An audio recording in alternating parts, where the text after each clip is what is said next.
আসসালামু আলাইকুম। আমরা এ পর্যন্ত যত ভিডিও দেখছি, উপদেষ্টা কমিটির সদস্যবৃন্দুরা আসলে নিরপেক্ষ সরকার না, এটা একটা দলীয় সরকারের এজেন্ট।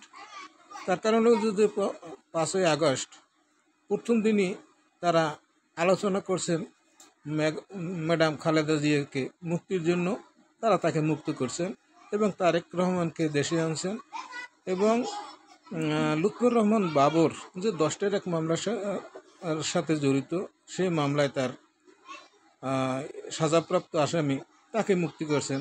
বিএনপির ভিতরে যে সকল কর্মীরা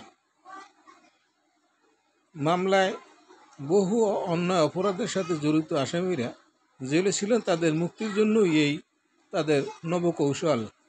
যেহেতু বিএনপি যখন মাঠ পর্যায়ে থাকতে পারছেন না, তখনই তারা ছাত্রদের কোঠা আন্দোলনের নামে একটি ইস্যু করে তারা মাঠে এসেছে। আসলে এরা বিএনপির একটি অঙ্গ সংগঠন।